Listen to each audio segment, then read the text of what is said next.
All company decisions manifest themselves in support. It's critical that the support report and the leader go hand in hand, because that's the truth of what's happening in the organization.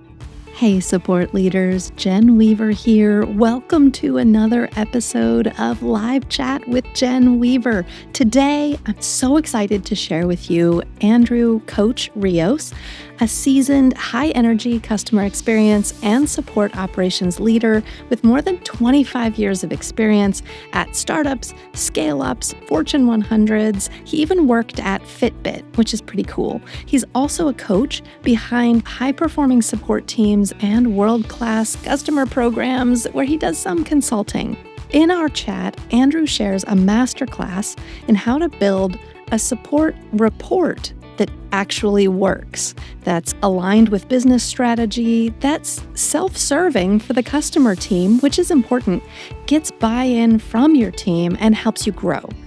We talk about what to include, how to roll out the report, and the biggest mistakes to avoid along the way. I could go on, but honestly, my favorite thing about this episode is just the inspirational, positive energy that Rios brings to everything he does. Before we get started, though, our QA tool Support Man is what makes this podcast possible. So if you're listening to this podcast, head over to the YouTube link in the show notes to get a glimpse. Support Man sends real-time QA from Intercom to Slack with daily threads, weekly charts, and done-for-you AI-powered conversation evaluations. It makes it so much easier to QA Intercom conversations right where your team is already spending their day, in Slack. All right, on to today's episode.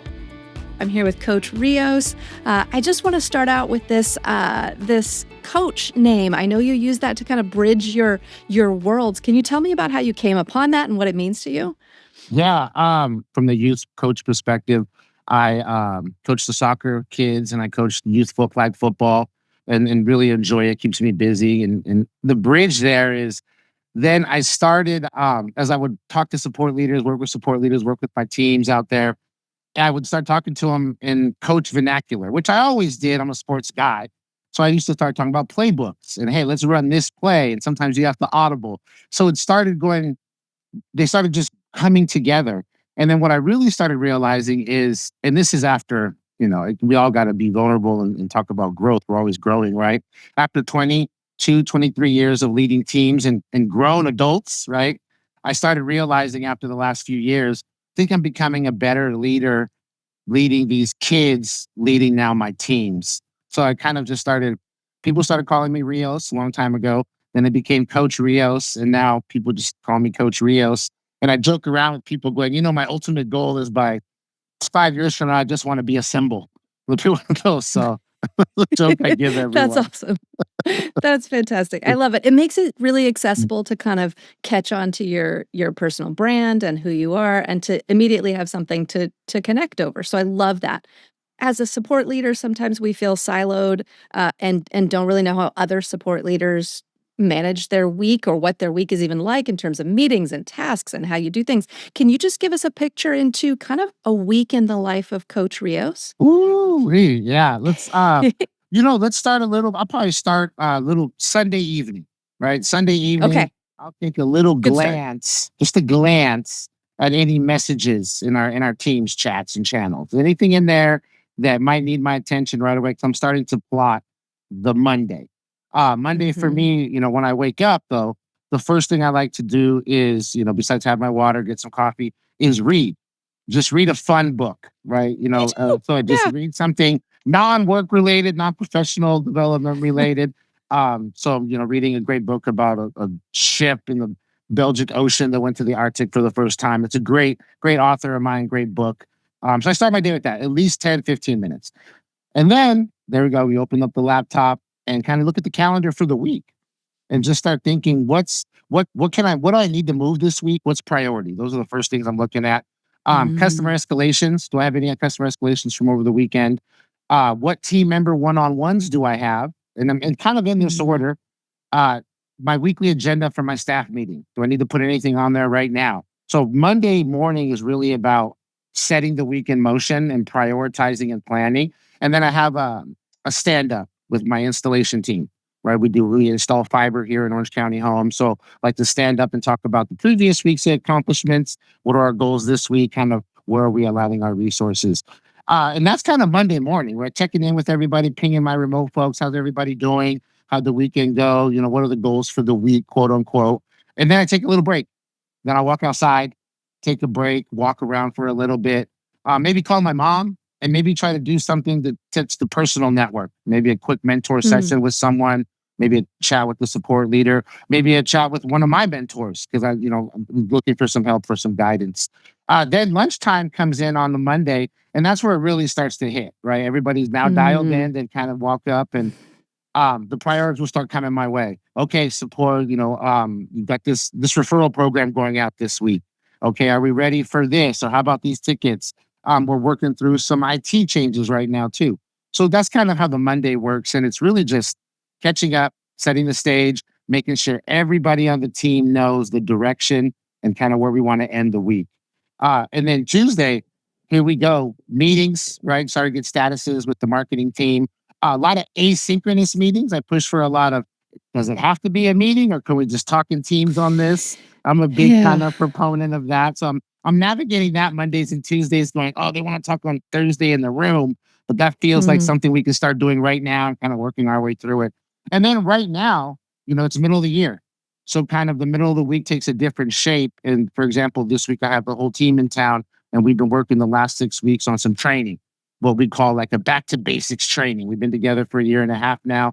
Let's all come together and do some back to basics training in some areas where we need to keep getting better on, some areas we need to keep getting great on, and some areas we need to improve on and unify on for how we want to end the rest of the year. Then after works, I try to get a run in at least 3 times a week when I'm not in training for any kind of run. Uh, Conversations also. I also try to get a coffee class in once or twice with people, either on a walk and talk. I love a good, let's put our earbuds on and let's just talk banter challenge you had Oh, this that's week. great. I need to do that. That's a great idea. 15, 20 minutes. And I always tell people it's just one walk around the building and I get that sun, that conversation in. So midweek, I like to do that. I like to kind of spend 15, 20 minutes during my lunch break, usually just kind of reading something professional development wise. And Mhm. then, I like to end the week looking back at what we accomplished, right? Either me as a Mm. leader, kind of building my weekly report, or with the teams, right? So I kind of alternate my one-on-ones with my team members, and those are usually at the end of the week, Thursday, Friday. So we could talk about how the week went, bridge some things into the weekend, and then plan for next week. So it's a good little circle cycle. Yeah. That's Oh, great. yeah. I love that. I don't know quite how to segue into your topic, but I know we're talking about support reports. And you mentioned to me earlier, all company decisions manifest themselves in support. Can you tell me what you mean by that? Yeah. So if we're aware of so yeah, marketing, sales, so many places to start with Right. this one. I'll just say, a lot of teams within the company are making decisions that impact the customer, whether it's a promotional email, an outbound outreach, a process change internally, a change from one widget to another, a delay in shipping, a move from one partner to another. We dropped our license count on this tool, so now this is going to be limited. They're all manifested in support somehow, some way, by way of the customer coming in, asking a question. Hey, what happened? How come I can't do this anymore? Or, oh, hey, why isn't nobody answering my phone call anymore? Or what happened to this feature? Or why did building all of a sudden go up? Things like that. So it's always important that the support report, not all, it's critical that the support report and the leader go hand in hand because that's the truth of what's happening in the organization. So the other thing I usually sandwich with that phrase is if you want to know how your product is doing, how your employees are feeling, what your customers think, just go talk to your support team, right? Go talk to them. They're going to say it with passion and emotion. First of all, you're going to hear it. But what you're going to hear when you peel back what's being said is the challenges that they're facing, right? And that's what I mean by that decision we made 6 months ago is ripple and affecting there. And that's why their call volume has stayed the same and not has decreased as we thought it would, right? Or we decided to roll out a program, but we actually don't have a way to execute it. Well, guess where that's going to get solved and identified? In the support team, right? How many times do we hear our team say, "I didn't know about that. I didn't hear about that. Well, this is brand new to us." So I always say, support leaders. One of my favorite principles I use with teams is, what are the facts? What do they mean? What are we going to do about it? The support report lets you show the facts, right? And I always say it in a very simple way. Here's who contacted us, right? Here's who did it. Here's why they contacted us, right? And the why is that important part. Was that self-induced, or was that unknown, right? And then here's what we did about it. And then more importantly, is that something that we can do to mitigate it? What can we do to mitigate it? Self-help articles, better marketing, improved communication on the website, a message in the phone system. Maybe that is our first, and this is why we kind of dabble for a second. Maybe that is our first opportunity to implement some automation. There we go. We found something. Yeah. So that's why I always say the support report yields so much information. And one place I used to work at, one of the interesting pieces of data, the very first time that we put a report together was, wow, for every product we install, we send back a technician 1 and 2 times. Is Ouch. that what we want? That doesn't. And I always tell people, as a support leader, you don't want an activation, 2 of them, but then 1 return call, or 1 RMA, or 1 defect. Something's not right there. We should look into that. So yeah, that's where I always say you got to have that, and it's the truth too, right? It's the truth of how you're servicing the customer, how you're supporting the customer, what they're saying, right, and what they're not saying. And then it's also, the devil's going to be in the details there too, right? Why don't we see that? Maybe we're not capturing it. Maybe it's not as big a deal as we thought. Things like that. And then also helps you make decisions for staffing and forecasting down the road. Oh, that makes perfect sense. Yeah. So I have so many questions. Let's start with, how did this start? What was the genesis of your beginning to do a support report? Oh, so I was a program manager at Cisco, responsible for new product introductions in the consumer division. So they had just acquired Linksys. I was working with the engineering team and the developers of the hardware and the software, and they would always tell me, "Well, no one's going to call for that. We're going to do this. We're going to leave the channel locked at this number. We're gonna have this setup wizard be set up like this, because the real answer was, that's how the OEM gave it to us, and we're not going to develop anything outside of that. So here we go." And I had nothing to go back to them on except for the feedback from my team members internally here. And I was like, And then when I looked at our CRM system, which, right now, if anybody remembers that system, 20 years ago, it didn't pull out a report of any sorts. And we didn't even capture information that helped me as a new product, the program manager, understand how the new product was performing after launch. It was just call, close, call, close. So it started with, I need this report, but the inputs from it aren't there. So I need to work with the teams to redesign how we capture that support case. So that was the start of it, so that I could just get the report that said, here's how many people contacted us for this new product in this time period, and why, right? Was it because, and I only wanted to answer a very simple question. Did they call us because I wanted to understand something? Did they call us for setup help, or did they call us for post-installation help? And there was even a bigger play for that, because it was a chess game, which was, a year from now, we wanted to start selling services out of our call center as well. So in order to do that, you had to start building the scope of support. So everything came from, wow, we don't have this, but even to get there, I got to start here. So that's how it happened. It was like, I just want to know, did they call us for install or post install? Okay, great. It was for install. Why? Because that's what I want to take back to development for our next generation of routers, the dual band routers. And we're also going into a whole nother market space with like whole home audio and video on your TV, right? So early innovations. And I was going to change our consumer type too. So I need to be able to report on that. So that's where Right. it So you all had these started. things coming like in the future that you were trying to prepare for, but you also had these decisions that were being made based on data you weren't able to influence really.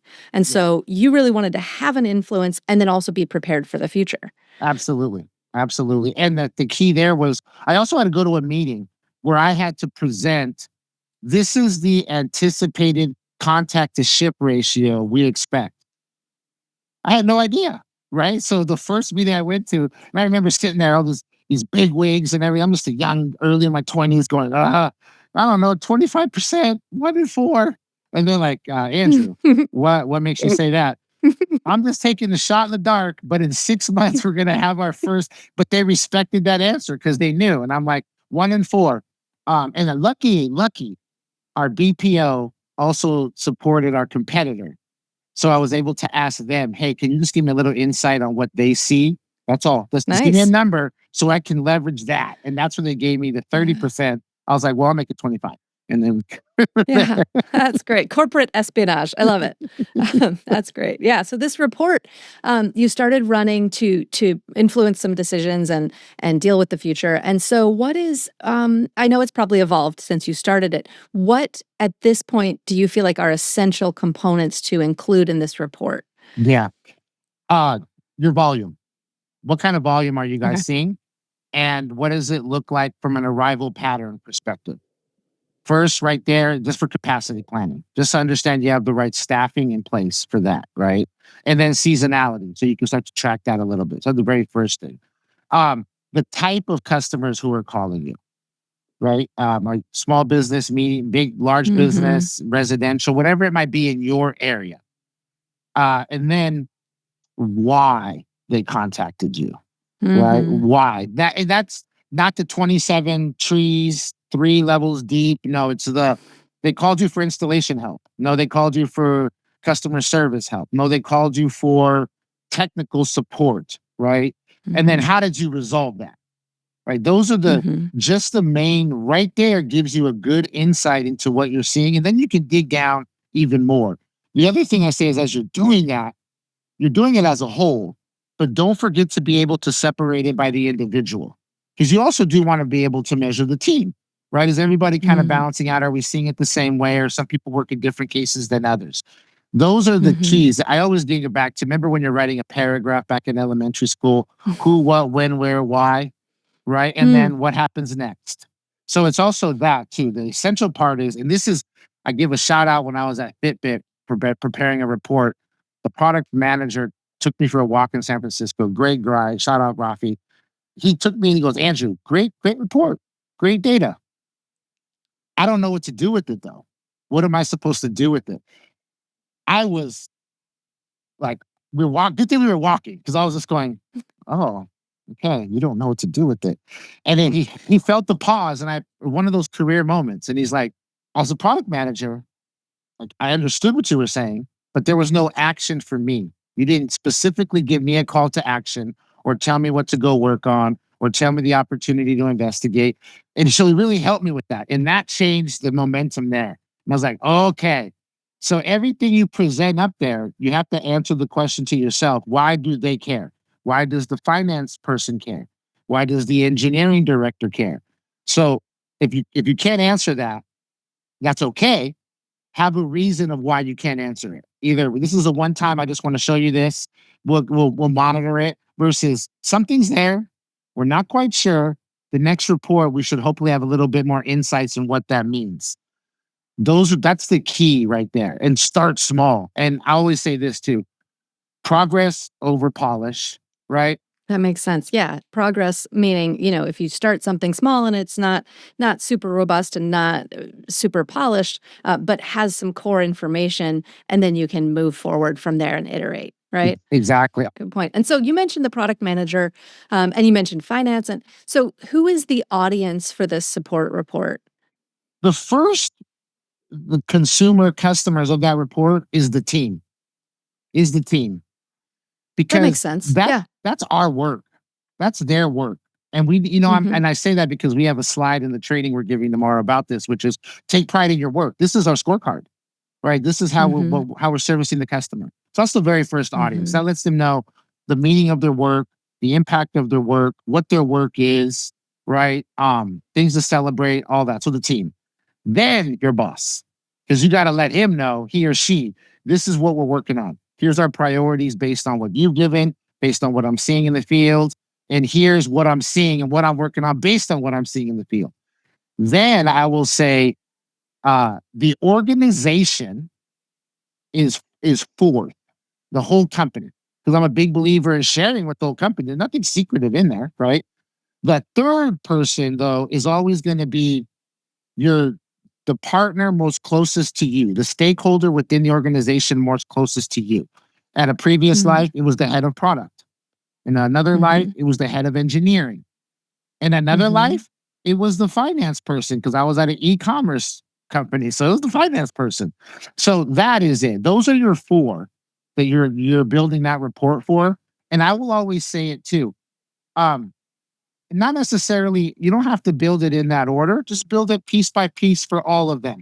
Show each consumer of your report that you're thinking of them and implementing things. And then last but not least, ask questions. Ask questions of people. We talked a little bit about the audience, and then earlier you mentioned who, what, when, where, why, and what's next. Those questions, what if you don't necessarily have answers to them right away? The next question is, why don't we? And how do we?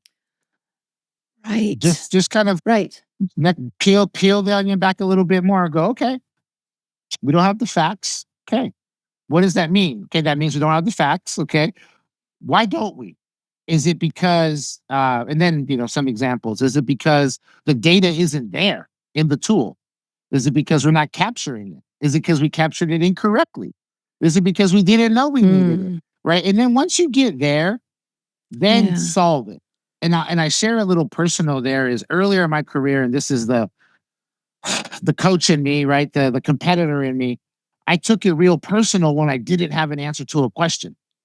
And I tried to fake it till I made it. And I go back to my director at Cisco, early mentor of mine would tell me in meetings after he'd watch me present and try to navigate it like a salesperson.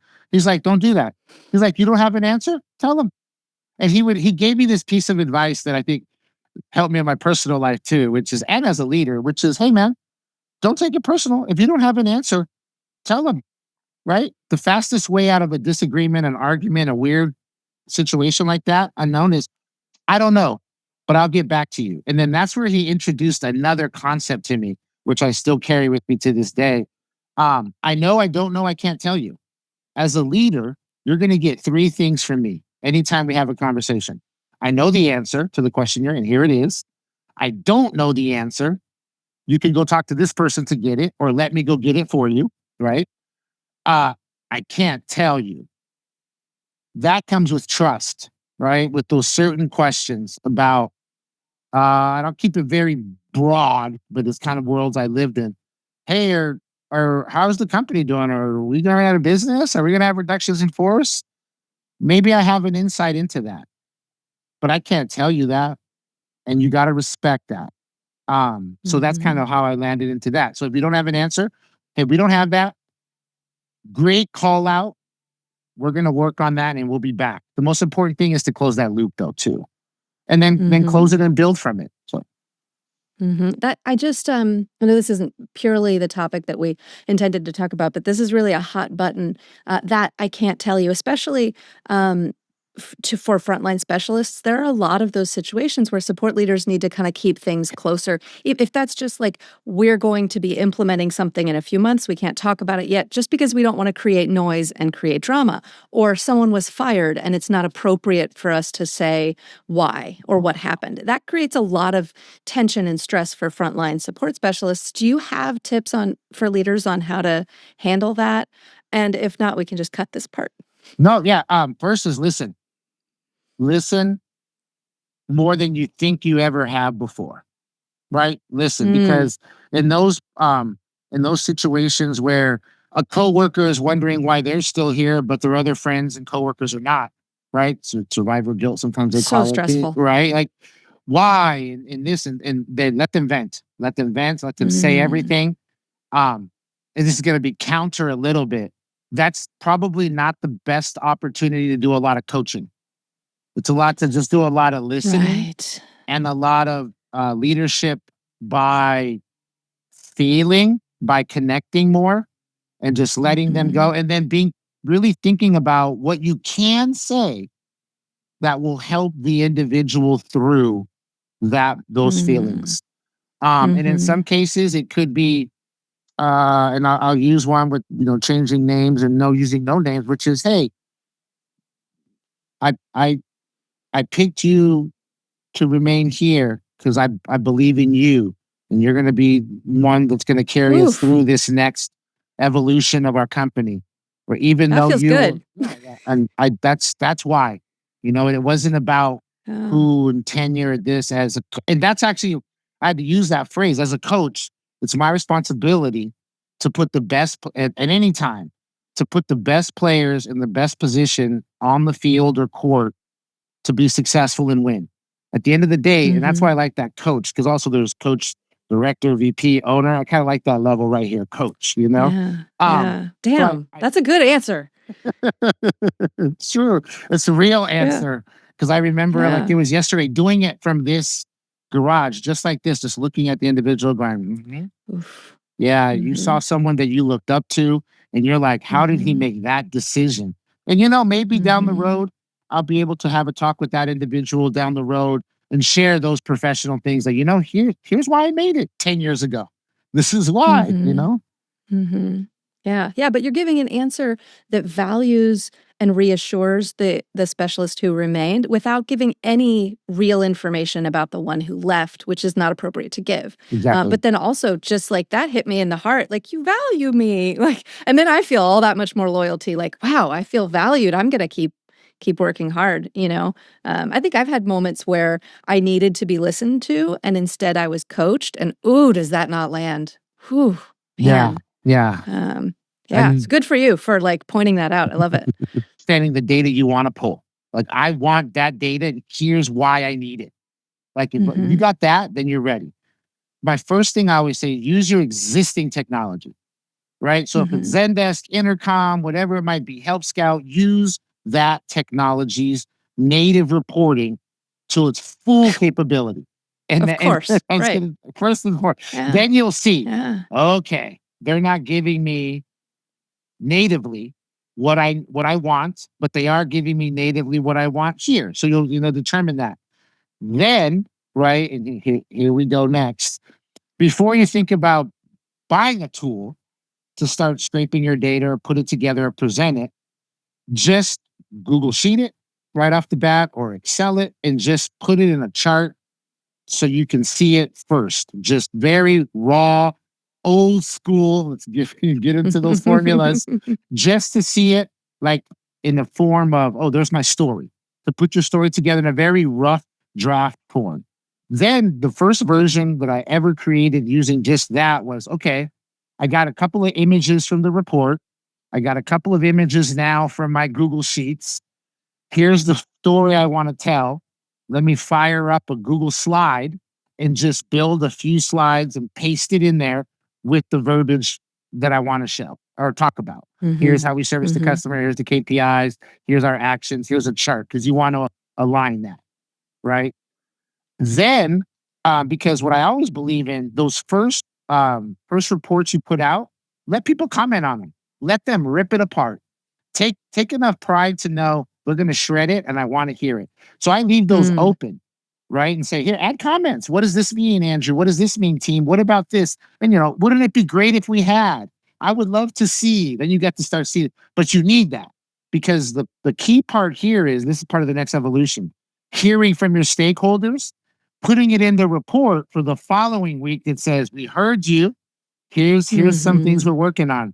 Then eventually PDF it. Once you get to a good state, then PDF it, send it out Right. through your Slack channel, through your team channel, in a very like general channel for the whole company. And I always like to say, send it out at a specific time. At one company, it was Tuesdays at 4 o'clock to give the Mhm, previous week. And you're going to hear the previous week because we built it on Monday. And then mhm, here's where the next evolution comes. Since it's the team report, start to assign ownership even more of the report and give them the autonomy to pick and choose how they like to build it next. Some people like Canva. Let them, if they're owning, let them take and put it into Canva. Some people are great with automations, using Zapier, using Make, using Match, using all those things. Then let them take it and build it from there, right? So then, Mhm. and there's plenty, and then it's also about, then it's, as you start getting to, now get to the bigger tools, as you start getting to magnitude and lots of volume and it's starting to take a lot of time, then you can start investigating the tools that put and bring all the data together. Once you get to the Yeah, okay. scale part of it, is start to look at, okay, once it's starting to take you a lot of time to put the tool together and put all the data together, that's when you look at, do I have a tool, an automation that can grab it all for me more real time, Mhm. right? Rather than once a Mhm. week or once a month when it is. So you can start seeing it a little bit daily. And that's when you know when you need a tool, right? Oh, I Mhm. actually need a voice of the customer tool or something bigger to use. Mhm. That's kind of the journey that I like to take with the Yeah, report. yeah, so, like, I really liked what you said about having other people comment on it because it really creates buy-in when other people when someone comments on something and then you make that change the very next week, they feel like they're really participating in it, and I think Yep, that's really important with a tool like this, that people feel engaged with it, and so then you're sorting that out, you're getting people's input, and then you're, kind of changing it and figuring out what you want. When you nail down what you want in that report, that's when you start to automate or look for a tool that will do it for you. absolutely, absolutely. When it gets Yeah. good 70% of what it is, there we go. Now we got it. This report is going out to the whole company, and, do you have discussions around that? How do you kind of, um, drive alignment for that Yeah, report? absolutely. One of the keys is to have it also be self-serving. So in one report in a previous life, what happened was we would have a section called customer issues, either a feature request or a top bug of the week. And then we would have the JIRA number there, right? A description of it and the impact.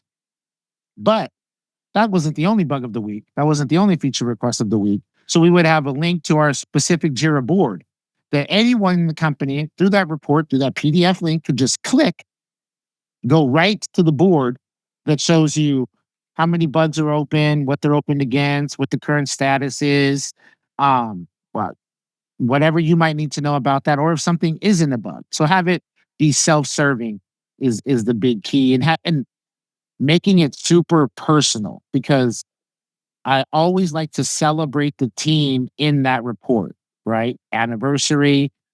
We celebrated once that someone's anniversary came at the same time that their yoga ball they sat on in their home office popped. We celebrate lots of Oh god, different things. Yeah, celebrate, that's someone terrifying. who coming back from vacation, celebrating someone getting great feedback in a Mm. case from a customer. So that's also a very important part of the report because it talks about the team that's doing the work. That makes total sense. So, I know we're running close to being out of time. Just one more question. If a customer support leader is looking at doing a report and has never done one before, what do you think would be the biggest mistake that they're likely to make as they launch into that new project? Assume you know what the business wants to hear. Assume you already know, Huh. right? Biggest mistake is, oh, I know what they want to hear. You know what you want to tell them. Yeah, that's true. But you don't know what they want to hear. Don't assume that. Biggest one right there. Two, Yeah. not getting the team involved early. Because the other thing we didn't Mm, talk about the here, support but it's team. a whole nother dimension, is that's also going to help you drive change in behaviors within the team. Because you're going to see how your team is handling cases, how they're not handling cases, how they're working together, how they're not working together, how they're collaborating with other people, how they're not, professional growth, personal growth. So that get them involved early so they know the impact of their work, why you're capturing that data, why the data matters. That is a fantastic answer. I think the team matters so much in this report because you're right, it's about them.